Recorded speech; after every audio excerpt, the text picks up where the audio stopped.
secara global situasi geopolitik ini tidak memungkinkan kita menemukan instrumen pertumbuhan seperti yang kita rencanakan itu. 98 kejadiannya adalah Amerika mengontrol semuanya itu. Nggak ada yang berani. Nobody can say no waktu itu kan. Oke. Itu juga relatif mulus. Kalau yang sekarang nggak ada. Nggak ada cantolannya. Semua menyelamatkan diri masing-masing ya Pak? Masing-masing. Ya menarik sih. Ya. Selamatkan diri masing-masing. Jangan pikir bahwa ini cuma tantangan pemerintah sekarang. Nggak, bukan. Ini tantangan kita semuanya kayak gitu. Karena ini bukan masalah jangka pendek, ini masalah yang akan panjang. Menurut saya sih yang kita perlukan sekarang ini adalah mengedepankan akal kolektif. Gitu.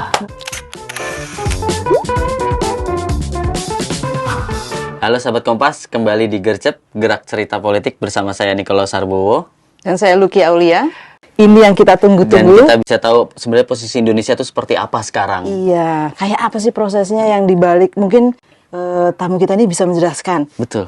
Behind the scene itu kayak apa sih ceritanya gitu. Kita sudah kedatangan Pak Anies Mata. Terima kasih Wakil Menteri Luar Negeri ya Republik Indonesia sudah hadir di Kompas. Terima kasih ya Pak. Sama-sama. Terima kasih juga sudah diundang. Tadi Bapak melihat bahwa di negara-negara lain bahkan gonta-ganti pemimpin gitu ya. Bahkan, nah ini tantangan serius bagi Pak Prabowo untuk beberapa tahun mendatang. Nah ini kan, ini agak ngomongin terus secara politik gitu ya Pak. Bahwa gimana sih kalau Bapak melihat mungkin dari di dalam juga ya, Bapak kan di dalam juga, bahwa memang tantangannya tidak mudah dan ini menjadi jalannya Prabowo nggak sih Pak untuk ya keberhasilan nanti itu melanjutkan lagi, atau ini ya benar-benar jadi ujian Prabowo gitu Pak? Yang pertama kita perlu lihat dulu ya. Jadi saya kira ada bagusnya kita memandang masalah ini dari banyak sisi dulu ya. Perang yang terjadi di luar ini akan menyeret dunia seluruhnya ke dalam krisis ekonomi, krisis domestik ya. Eropa pertumbuhannya itu 1-2%. Seluruhnya itu. Rusia juga sekitar 1, sekian persen gitu ya. Cina tahun ini mendeklarkan turun pertumbuhannya kan sekitar 4 itu loh. Mungkin juga bisa di bawah itu kan. Dan kita kan masih relatively oke. Kayak gitu ya. Tapi secara global situasi geopolitik ini tidak memungkinkan kita menemukan instrumen pertumbuhan seperti yang kita rencanakan itu. Tapi presiden dari awal kan sudah basis konsepnya adalah survival mode gitu. Survive dulu itu. Bertahan dulu kayak gitu-gitu dengan pendekatan strategik autonomi yang saya sebutkan tadi itu. Kemandirian strategis. Pangan dan energi. Dan semua usaha yang sedang dilakukan di sini mengarah ke sana. Nah, sekarang kalau kita menggunakan skenario bahwa situasi global ini akan terus berlanjut seperti ini dan akan ada penurunan secara ekonomi, slow down kan. Kita udah lihat Cina, kita udah lihat India, semua kan slow down sekarang. Semua negara Teluk sekarang ini minusnya minus gede gitu loh. Ada yang minus 10, minus 5 dan seterusnya gitu loh, pertumbuhannya gitu ya. Kita masih relatif beruntung. Cuma seperti yang saya katakan, situasi ke depannya ini tidak jelas. Tidak pernah tahu. Ya kan? Dan karena itu menurut saya yang harus kita antisipasi kalau di dalam negeri ini adalah menjaga keseimbangan sosial dan politik dan market. Keseimbangan antara tiga ini maksudnya itu begini.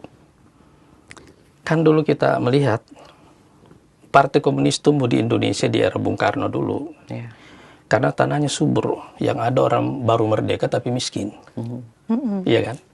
Jadi narasi solidaritas, kepemilikan publik dan seterusnya kuat kan gitu-gitu tuh. Ujungnya kan berdarah. Iya kan?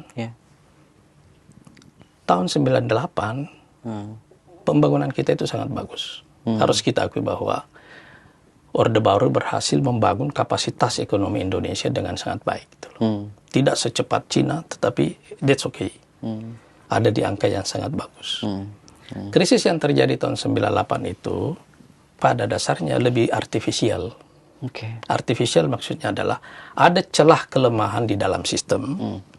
Yang ini yang dipakai oleh kekuatan luar untuk menggoyang pemerintahan dalam konteks demokratisasi global setelah runtuhnya Uni Soviet. Peristiwa 98 itu adalah rangkaian dari proses demokratisasi global itu dan munculnya Amerika sebagai kekuatan unilateral dengan sistem ekonomi neoliberal ini semuanya. Jadi seluruh proses demokrasi di semua negara waktu itu relatif terkontrol karena engineer-nya tunggal, ya kan? Sedikit berdarah di kita di tahun 98, tapi kemudian transisi ke demokrasinya kan itu kan. Dan transisi ke demokrasi ini di zaman itu adalah rangkaian dari proses masuknya kita ke era perdagangan bebas, ya kan? Makanya demokrasi liberal itu berdampingan dengan free market. Satu paket ini kan. Free market ini bisa jalan kalau ada pemerintahan yang demokratis. Karena di WTO baru dihidupkan satu dari organisasi di PBB yang sedang digalak-galakan di situ kan. Setelah tahun 91 ke atas, ya kan. Nah, karena free market seperti itu dan kemudian demokrasi liberal semuanya, kita mulai masuk nih di era itu. Tapi cepat proses konsolidasinya gitu. Pak Harto jatuh tahun 98. Tahun depannya kan kita udah pemilu. 99. Ya kan? Kita mulai masuk di era pemerintahan baru. Ada banyak goncangan-goncangan selama masa pemerintahan baru itu, tapi so far proses demokratisasinya berjalan. Sesuai dengan prosedur. Jadi kita bisa bilang bahwa transisi demokrasi di Indonesia ini seperti juga di negara-negara lain di Eropa Timur dan relatif berjalan dengan aman. Demokrasi proseduralnya. Prosedurnya semuanya. Bagaimana hasilnya itu masalah lain. Tapi secara prosedur, nah kita mulai masuk nih era demokrasi liberal dan era pasar bebas. Masuk kita rame-rame di sini semua kan satu paket ini masuk kayak gitu itu. Nah sekarang begitu kita menghadapi turbulensi yang sekarang ini sedang terjadi, kita mesti tahu bahwa turbulensi ini berbeda dengan turbulensi yang terjadi pada tahun 65. Berbeda dengan turbulensi yang terjadi tahun 98. Turbulensi tahun 65 itu ada dalam konteks perang dingin. Itu adalah masa di mana blok barat dan blok timur rame-rame melakukan rekrutmen ke seluruh membangun negara-negara satelit mereka di mana-mana gitu loh.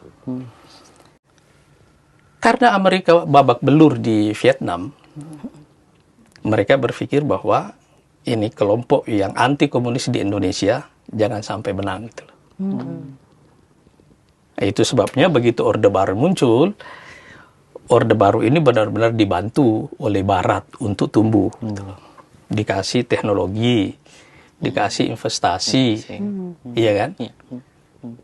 Dikasih utang juga, bukan cuma investasi ya, ada utang ya, jadi ada arus masuk modal yang sangat besar masuk ke Indonesia. Dan Pak Harto membuat mantra pembangunan yang sangat simpel. Stabilitas politik, pertumbuhan ekonomi, dan pemerataan.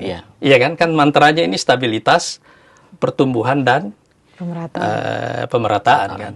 Tapi karena kita join dengan sistem global yang relatif terkonek dengan baik, proses kita nih, let's say katakanlah kita rada di grooming gitu ya, di periode itu, tumbuhlah Indonesia sebagai negara industri baru. Bayangkan bahwa kita di tahun 70-an, kita punya surplus minyak yang sangat besar, tapi kita sudah menggaungkan narasi tentang pendapatan non-migas. Iya kan? Kan non-migas kan itu. Kita sudah diversifikasi ekonomi, habis itu kita keluar dari OPEC. Karena kita udah bukan eksportir, kita udah jadi importir. Diversifikasi itulah yang mengamankan kita sekarang. Diversifikasi itu yang belum selesai dilakukan oleh negara-negara teluk. Sekarang mereka sedang mengejar itu. Itu. Kita dari awal, dari tahun 70-an, kita sudah ke sana arahnya menjadi negara industri dan menggunakan seluruh produksi minyak kita untuk kebutuhan domestik kita. Industri kita tumbuh, kebutuhan kita tumbuh, produksi kita nggak kuat memenuhi itu, bahkan menurun cenderung produksi kita. Makanya impor kita naik. Iya kan? Betul. Kan itu, tapi ini jalannya. Ya. Nah, di sini di tahun 65 dunia terbelah dua. Tapi relatif yang barat ini kan terkontrol. Saya kira di waktu itu salah satu masalahnya kan kemudian adalah kan Amerika babak belur di Vietnam dan keluarkan tahun 75. Tapi begitu Amerika keluar dari Vietnam tahun 75, Timur bergabung ke Indonesia tahun 75 kan. Jadi di sini nggak ada relatif kawasan Asia Tenggara ini Indonesia, Malaysia, Singapura, relatif di Filipina. Ya, Asia Tenggara ini aman, tinggal proses di negara-negara Indochina ini kan, Vietnam, Kamboja dan Laos gitu loh. Iya kan? Tapi ini kan Cina kemudian berubah tahun 80-an di eranya Deng Xiaoping kan. Semuanya juga ikut ke barat semuanya gitu loh. Jadi seluruh kawasan Asia Tenggara dan Pasifik ini secara relatif ini adalah negara-negara yang ke barat semuanya. Jepang, Korea Selatan, Cina, Asia Tenggara, semuanya ke sana. Iya kan? Kawasan inilah yang perlahan-lahan tumbuh menjadi kontributor terbesar terhadap pertumbuhan ekonomi global. Jepang naik cepat betul, Cina naik cepat betul. Kita naik juga, tapi steady. Orang Indonesia kan selalu di pertengahan, moderat kan. Iya kan? Tapi Korea Selatan kan naik semua kan. Kawasan ini kan kawasan yang tumbuh kan. Kan gitu kan, kira-kira gitu kan. Nah, 98 kejadiannya adalah Amerika mengontrol semuanya itu. Nggak ada yang berani. Nobody can say no waktu itu kan. Oke. Itu juga relatif mulus. Kalau yang sekarang, nggak ada. Nggak ada cantolannya. Semua menyelamatkan diri masing-masing ya Pak? Masing-masing. Ya, menarik sih. Ya. Selamatkan diri masing-masing. Selamatkan diri itu juga yang dilakukan oleh Amerika dengan mengamankan ini, mengamankan benua Amerika itu. Nah, sekarang apa tantangannya bagi kita adalah bagaimana mempertahankan frame demokrasi ini, cara kerja demokrasi di tengah krisis ekonomi. Kalau itu datang nanti. Kan itu kan? Kan kita ingin mengontrol supaya jangan sampai proses transisi kita itu berdarah lagi gitu kan. Kan begitu kan kira-kira kan. Seperti tahun 65, tahun 98 dan seterusnya. Bisa nggak kita ini naik sebagai bangsa yang rasional? Ada perubahan di dalam, ada masalah semua yang kita hadapi, tapi kita semuanya mengedepankan rasionalitas. Kan gitu kan? Jadi ya semuanya, ya baik market maupun civil society maupun juga pemerintah, kita semua harus bertindak berubah menjadi aktor yang rasional, bahwa frame dasar kita adalah demokrasi. Kenapa demokrasi ini penting? Saya tekankan di sini, karena begini, saya pribadi masuk politik kan 98 kan.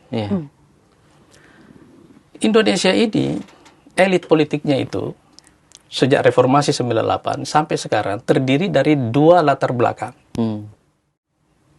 Yang pertama adalah kelompok militer yang mensipilkan diri.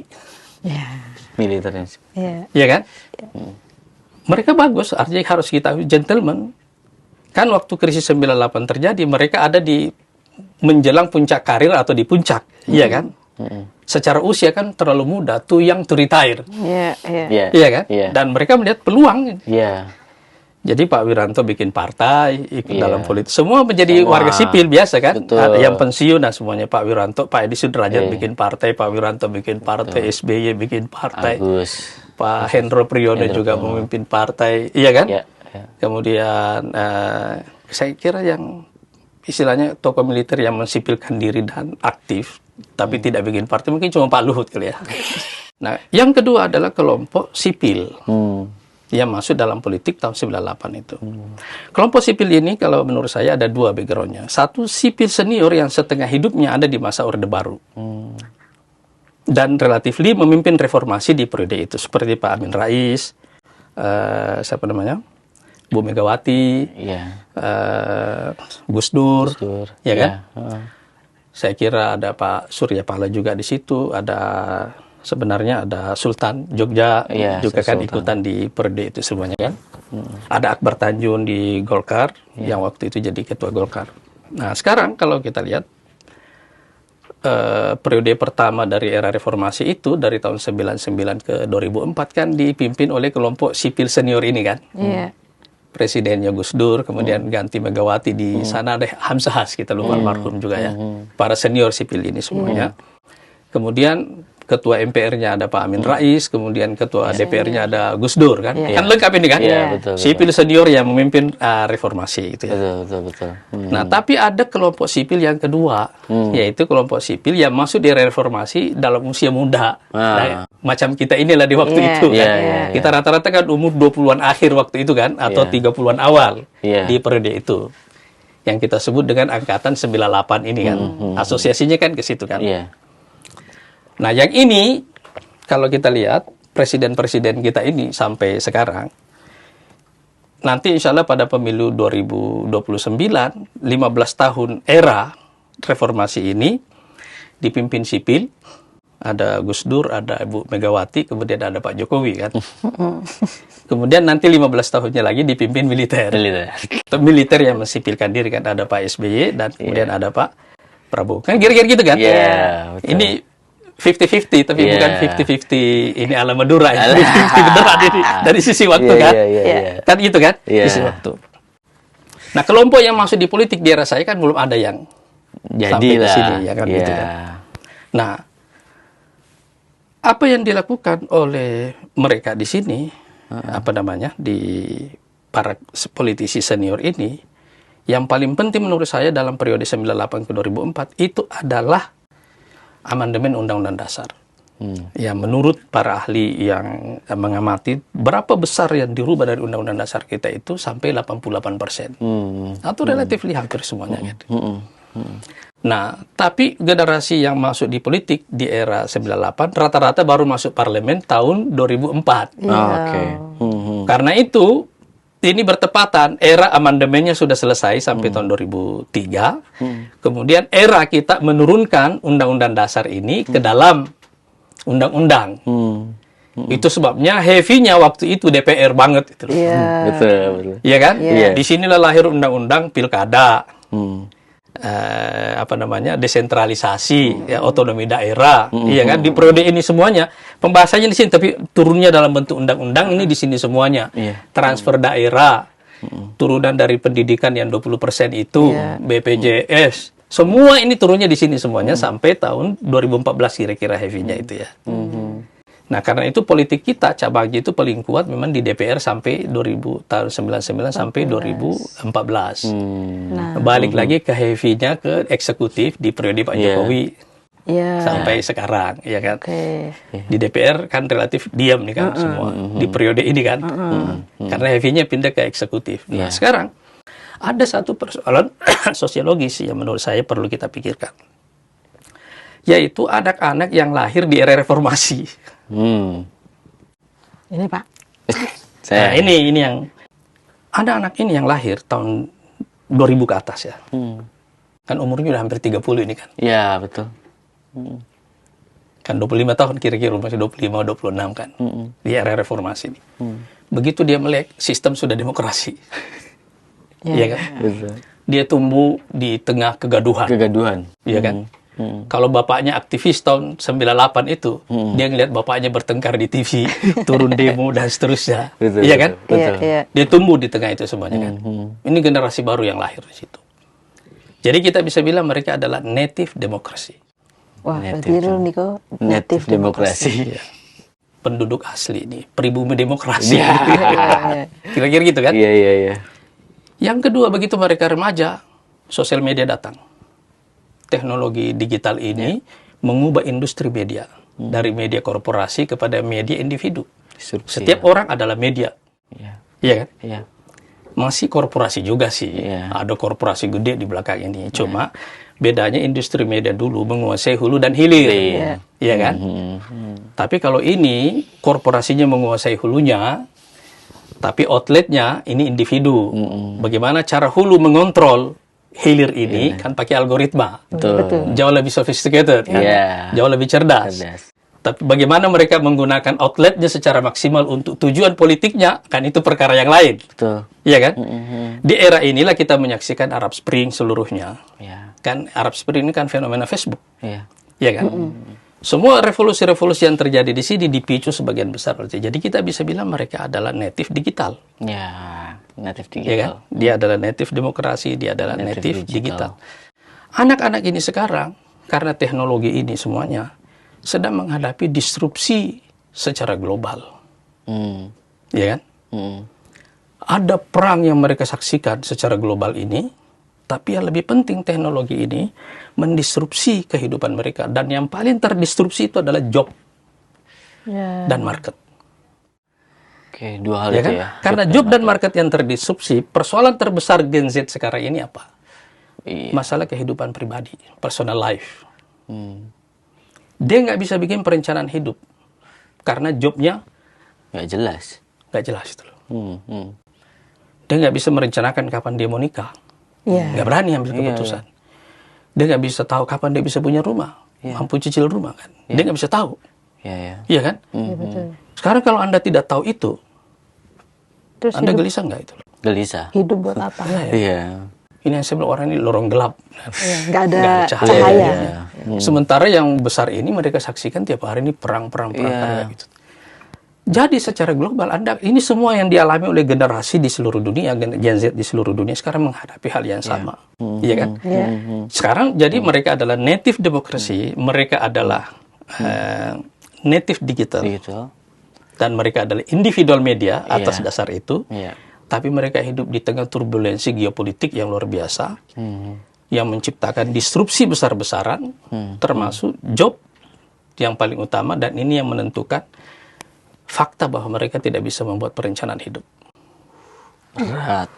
Gelap Itulah sekali, Kak. itulah ya. Nanti mungkin itu, tapi emang sampai saya saking gelapnya. Ya, saking gelapnya seperti Saking celaka. gelapnya. Tapi itu memang ya jadi tantangan juga ya, Pak. Ini Itu tantangan bagaimana kita. Nah, sekarang frame ya. kita demokrasi. Kalau krisis ini datang dan kayak gini, bagaimana kita mengelola semuanya? Iya, betul. Sosial manajemennya seperti apa?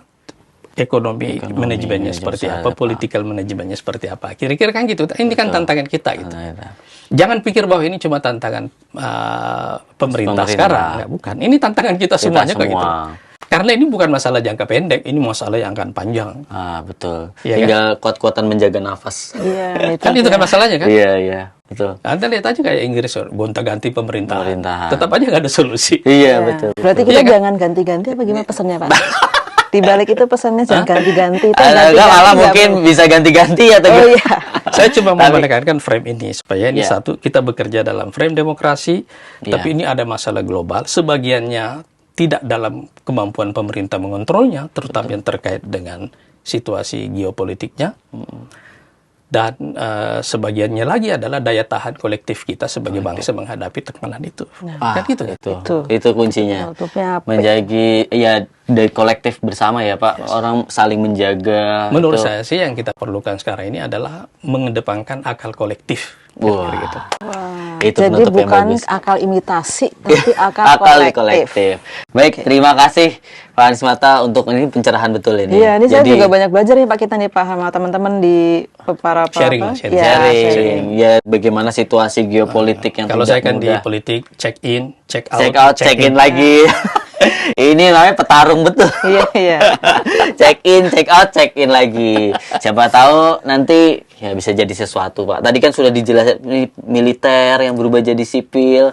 Nanti sih ya kita nggak tahu ke depannya. Nah, besok Pim balik lagi, Pak. Iya, semoga ya kita lihat, semoga juga pada perdamaian dunia ya, Pak. Tentu kan itu yang diharapkan ya, Pak. Karena ngaruh ke kita juga kan soalnya, Pak. Siap. Di luar kendali kita soalnya. Di luar kendali kita. Oke, sahabat Kompas, demikian bincang-bincang kita dengan Pak Anies Mata, Wakil Menteri Luar Negeri. Kita akan ketemu ya, Mbak, di kesempatan selanjutnya. Terima kasih. Terima kasih.